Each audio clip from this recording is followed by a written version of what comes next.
தமிழக வெற்றி கழக தலைவர் ஜோசப் விஜய் தமிழக முதலமைச்சராக பதவியேற்றதைத் தொடர்ந்து அவரது சொந்த கிராமமான ராமநாதபுரம் மாவட்டம் முத்துப்பேட்டையில் பொதுமக்கள் மற்றும் உறவினர்கள் பட்டாசுகள் வெடித்து இனிப்புகள் வழங்கி உற்சாக கொண்டாட்டத்தில் ஈடுபட்டனர். இதுகுறித்து அப்பகுதி மக்களிடம் நமது செய்தியாளர் குமார் நடத்திய கலந்துரையாடலை தற்போது பார்க்கலாம். தமிழக வெற்றி கழகத்தினுடைய தலைவர் ஜோசப் விஜய் அவர்கள் தற்பொழுது முதலமைச்சராக பதவியேற்றிருக்கிறார்கள். இதனைத் தொடர்ந்து அவருடைய சொந்த கிராமமான ராமநாதபுரம் மாவட்டம் திருப்புலானி ஒன்றியம் முத்துப்பேட்டை கிராம பகுதியில் காலையிலிருந்து அப்பகுதியைச் சேர்ந்த இளைஞர்கள் பொதுமக்கள் பட்டாசுகள் வெடித்தும் இனிப்புகள் வழங்கியும் கொண்டாடி வருகின்றனர். இது குறித்து அவருக்கு நம்ம கேட்கலாம். வணக்கம். இந்த பகுதியில தற்பொழுது முதலமைச்சராக பதவியேற்றிருக்காங்க. இதை நீங்க எப்படி கொண்டாடுறீங்க? இது எப்படி பாருங்க? நம்ம விஜய் இளைய தளபதி விஜய் அவர் முத்துப்பேட்டை ராமநாதபுரம் மாவட்டம் இங்கே நம்மளுடைய பூர்வீகத்துல இருந்தாரு. ஸோ அந்த ஒரு ரீசன் பிளஸ் நம்ம தமிழ்நாட்டு மக்களுக்காக ஒரு நல்லது செய்ய ஒரு பெரிய முயற்சியில வர்றாரு. ஒவ்வொரு தடை இல்லை, ஒரு 2 3 4 நாள்ல எக்கச்சக்க தடை, அவ்வளோ தடையும் தாண்டி வர்றாரு. கேஸ்ட் வைஸ்ல பிரச்சனை அவருக்கு எல்லாமே சிசுவல்ல சினிமாவாகட்டும் அரசியலாகட்டும் எல்லாத்தையும் தாண்டி இப்போ உடச்சி வந்திருக்காரு. இதுவே பெரிய வெற்றி. அவரு நம்ம தமிழ்நாட்டு மக்களுக்கு ரொம்ப நல்லது செய்வார் அப்படின்ற ஒரு எதிர்பார்ப்புல கொண்டாடிக்கிட்டு இருக்கோம். இப்ப நீங்க அவர்கிட்ட என்ன எதிர்பார்க்குறீங்க?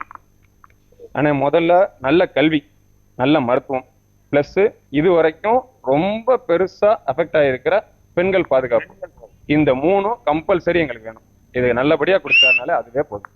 முத்துப்பேட்டை பகுதியை சார்ந்த விளாடிவின் அவர்கள் நம்மளுக்கு இருக்கிறார். அவர் மாண்புமிகு விஜய் அவர்களுக்கு பெரியப்பா மகன். அவர் இதுக்கு பேசுவார். வணக்கம். வணக்கம். இப்ப தமிழ்நாடு முதலமைச்சரா பதவியேற்றிருக்காங்க. இது நீங்க எப்படி பாருங்க? ஆனா நிச்சயமா இது மக்கள் எதிர்பார்த்தது. 2 ஆண்டுகளுக்கு முன்னால அண்ணன் கட்சி ஆரம்பிக்கும் போதே இங்க ஐயா அண்ணனோட அப்பா சந்திரசேகர் வந்திருந்தாரு. பெரியப்பா எல்லாத்தையுமே கேட்டாங்க. அப்ப மக்கள் எல்லாம் நிச்சயமா அண்ணன் வந்தாங்கன்னா நம்ம வெற்றி பெற வைப்போம், எல்லாருக்கும் மகிழ்ச்சி அப்படின்றத பேசி தான் அனுப்பணும். அதே மாதிரியே அண்ணன் வெற்றி பெற்றிருக்காரு. அண்ணன் விருப்பம் இருந்தா வர்றேன்னு சொல்லியிருக்காங்க. நீங்க எப்படி அவங்க முதலமைச்சர் ஆனதுக்கு அப்புறம் அப்போ வரணும்னு எதிர்பார்க்குறீங்களா? கண்டிப்பா வரணும். இது பூர்வீகம். அதை அவர் சந்திரசேகரையாவே சொல்லியிருந்தாங்க. நிச்சயமா அவர் வர்றதுக்கு வாய்ப்பு இருந்தா வருவார் அப்படின்றத சொல்லியிருந்தாங்க. வரணும்னு நாங்க ஆசைப்படுறோம். ஏன்னா அண்ணன் விஜயோட தாத்தா கல்ற இங்கதான் இருக்கு. கண்டிப்பா அவர் ஆசீர்வாதம் வாங்குறதுக்கு வருவார். இப்ப காலையில இருந்து இப்ப எப்படி எந்த மாதிரி கொண்டாடிக்கிறீங்க? அண்ணே நல்லா வெடி வெடிச்சோம்னே அனைவருக்கும் இனிப்பு வழங்கி கொண்டாடணும். மக்கள் மகிழ்ச்சியா இருக்கா? ஆமா. முத்துப்பேட்டை பகுதியை சேர்ந்த இளைஞர் சுதாகர் அவர்கள் நம்ம எடுத்திருக்கிறார். இது கேட்கலாம். முத்துப்பேட்டை பகுதியை சார்ந்த ரஞ்சித் அவர்கள் இளைஞர் இருக்கார். அது கேட்கலாம். வணக்கம். இப்ப உங்க கிராமத்துல நீங்க எப்படி கொண்டாடிக்கிட்டீங்க? இனிப்புகள் வழங்கி வெடி வெடிப்பு மேலதாளம் இது பண்ணி நல்லா சிறப்பாக கொண்டாடி எந்த மக்களுக்கு ஒரு இடையூறு இல்லாம நல்லபடியா கொண்டாடிக்கிட்டு இருக்கோம்.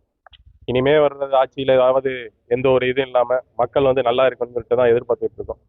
எங்க தமிழக வெற்றி கழகம் தமிழ்நாடு இன்றைய விஜய் தளபதி அவர்கள் முதலமைச்சராக பதவியேற்று இந்த தமிழ்நாட்டை சிறப்பாகவும் சீராகவும் நடத்துவார் என்று நாங்கள் மகிழ்ச்சியுடன் தெரிவித்துக் கொள்கிறோம்.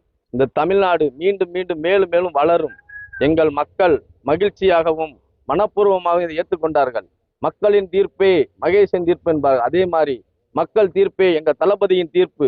தளபதி இன்று முதலமைச்சராக பொறுப்பேற்று தமிழ்நாட்டை ஆளும் சிறப்பாக கொண்டாடுவார் என்று நாங்கள் நம்புகிறோம், வணங்குகிறோம். இது எங்கள் தமிழக வெற்றி கழகத்தின் அனைத்து மக்களுக்கும் நன்றியை தெரிவித்துக் கொள்கிறோம். தமிழ்நாடு முதலமைச்சர் அவர்கள் இன்று பதவியேற்றதை தொடர்ந்து முத்துப்பேட்டை அவருடைய சொந்த கிராமத்தில் பொதுமக்கள் இளைஞர்கள் பட்டாசு வெடித்து இனிப்புகள் வழங்கியும் தற்பொழுது கொண்டாடி வருகின்றார்கள். இந்த ஆட்சியில் அமர்ந்தவுடன் பொதுமக்கள் எதிர்பார்த்த அனைத்து திட்டங்களையும் நிறைவேற்ற வேண்டும் என்பதே அனைவருடைய விருப்பமாக உள்ளது. முத்துப்பேட்டை பகுதியிலிருந்து குமார், நியூஸ் 7 தமிழ், ராமநாதபுரம்.